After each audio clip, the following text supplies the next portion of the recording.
weigh the pros and the cons of each and every piece of legislation sent to me by the legislature for my signature. When I decide whether or not to sign a bill, I have to ask one simple question. Is it in the best interest of the people of Iowa? And I've listened very carefully to the thousands of Iowans who have written, emailed, and called me during this constitutionally mandated review period. While I've always been a strong supporter of workers' rights and collective bargaining, a close examination of House File 2645 shows that it is not in the best interest of the taxpayers of Iowa to let this legislation become law.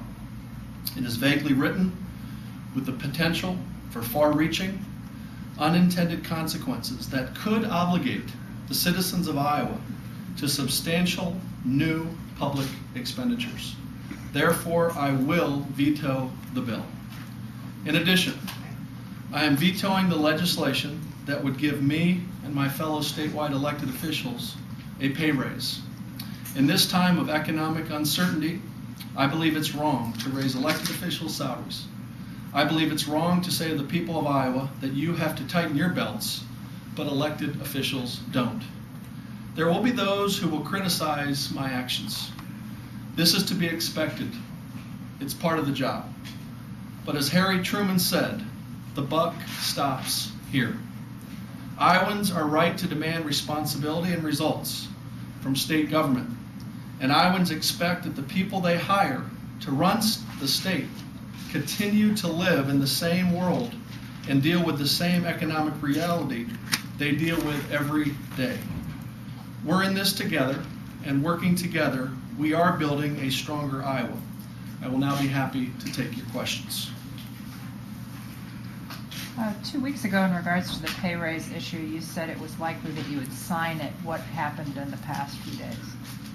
Well, I was wrong about the bill initially, and I did say that I was leaning towards signing it, but I spent a lot of time over the last several weeks listening to my constituents, as I said, reviewing letters and emails, and ultimately decided that it was not in the best interest of the people of the state to do it. In regards to the union collective bargaining legislation, does this create a breach with union activists in your party? I don't believe it will. I think that, as I've said, my record is clear in terms of what I've been able to do on behalf of working people of Iowa. We've done things like raise the minimum wage. We've had some success, and I hope to continue to work with organizations, business and labor, so that we can try to come together to get things done for the people of Iowa. But that is ultimately out of my control. You voiced concerns about the process on the collective bargaining bill. What in particular did you have problems with the process, and did that contribute to your decision to veto it? I've spoken about the process concerns. My job is to analyze each piece of legislation and to again determine if the legislation is in the best interest of the people of the state. So the process issue is, we talked about. We finally had the decision to make on the bill itself. And that's what we've done on all these bills. And we've done our due diligence, and we've determined, for the reasons that I've stated here, that it's just given those unintended consequences, perhaps the likelihood of significant tax increases potentially at the local level, it was poorly written, and as a result, it was not good public policy. The intentions, I understand why people advocated for it, but it's my job to look at the bills as they come down and to make calls. In my case, I've had to do this with 69 different pieces of legislation that was sent to me after the session. Will there be other issues in the standings bill that you will veto? There will be a couple other minor vetoes. There was an IPERS carve-out, for example, for 5 employees, 5 state employees. It would have cost the taxpayers $1.8 million. It had to do with the IPERS pension fund, and it would have only benefited 5 people, and we're taking that out. There's an issue related to the licensing board and the makeup of that board. We want more balance between public members and hospital representatives on that board, so we'll be using a line item there in terms of the makeup of the board. But those are a couple others, and we have a little more time if we need it. The certificate of need for hospitals, is that an issue that you're still looking at, or will you veto that? Actually, I'm going to sign that bill. Again, there were very valid concerns about process. They've been highlighted, but my responsibility is to look at the actual piece of legislation. What it will ultimately do is help us tighten the certificate of need requirement for urban hospitals, which is something that's the reason we have the law.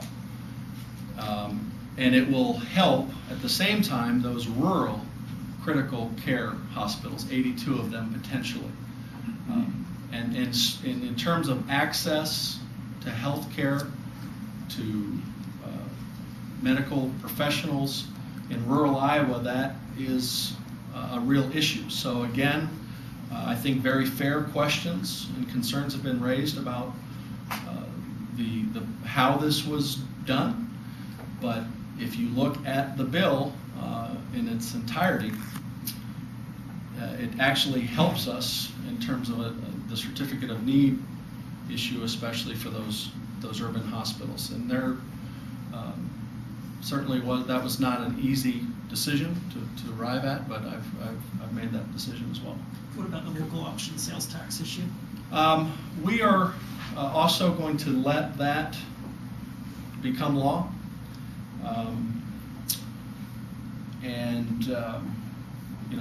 We got some input from cities and counties, and a lot of good arguments made on both sides of that issue.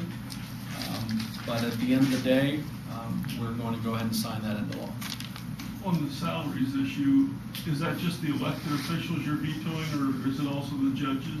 It's the statewide elected officials. Just the statewide elected officials? The judges piece, that was a independent blue ribbon commission recommendation. This was the third piece of the puzzle, if you will, in terms of addressing their salaries. There was also an agreement made this session to increase the contribution amount of the judges into their pension fund. And the pension bill was separate from the salary bill. Given the input and the recommendations made from that Blue Ribbon Commission, I felt that that was much different than the statewide elected officials getting as much as 20 and 25% increase in salary.